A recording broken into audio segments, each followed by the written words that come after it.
శ్రమ కాలంలో నువ్వు కృంగిపోవద్దు దేవుని బిడ్డ. కష్టకాలంలో నువ్వు కృంగిపోవద్దమ్మా.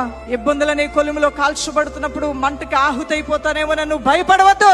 సాలలో పశువులున్నా లేకపోయినా, దొడ్డిలో గొర్రెలున్నా లేకపోయినా, పొలములో పంట ఉన్నా లేకపోయినా, నీ దేవునిలో సంతోషిస్తే పక్షిరాజు వలె నువ్వు బలము పొందుకొని పైకి రెక్కలు చాపి ఎగురుతావు. నువ్వు ఆకాశంలో ఒక నక్షత్రం వంటి దాని దేవుని బిడ్డ.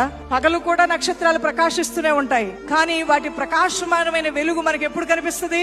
చీకట్లోనే కనిపిస్తూ ఉంటుంది. నీకు సమస్యలు వచ్చినప్పుడే దేవుని వెలుగు నీ మీద నువ్వు చూడగలుగుతావు దేవుని బిడ్డ. చీకట్లో మాత్రమే నక్షత్రాలు ఎలా ప్రకాశిస్తూ ఉంటాయో, సమస్యలనే వలయంలో నువ్వు చిక్కబడినప్పుడు వెలుగైన దేవుని యొక్క కార్యాలు నిన్ను ఆదుకోవటం నువ్వు చూడగలుగుతావు. ఆపత్కాలంలో ఆదుకునే దేవుని యొక్క సన్నిధిని నువ్వు అనుభవించి ఆనందించగలుగుతావు. ఏది ఉన్నా లేకపోయినా దేవునిలో సంతోషించండి, ఆనందించండి. చింతలు వచ్చినప్పుడు ఈ సంతోషం నీలోంచి వెళ్ళకూడదు. కష్టాలు వచ్చినప్పుడు ఈ యొక్క సంతోషం నీలోంచి వెళ్ళకూడదు. నువ్వు అనుకునే జరగనప్పుడు ఈ సంతోషం నేను విడిచి వెళ్ళకూడదు. ఎప్పుడు ఎల్లవేళలా దేవుని యొక్క కార్యాన్ని దేవుని పద్ధతిలో చేస్తూ, ఆయన్ని మనపూర్వకంగా గణపరుస్తూ, ఆయన్ని కృతజ్ఞతలు చెల్లిస్తూ, ఉన్నా లేకపోయినా ఒక స్థిరమైన నిర్ణయం కలిగి నువ్వు ప్రభు సన్నిధిలో ముందుకు సాగిపోతూ ఉంటే నిన్ను దేశం యొక్క ఉన్నతమైన స్థలముల్లో నీ దేవుడిని ఎక్కిస్తాడు దైవజనమా.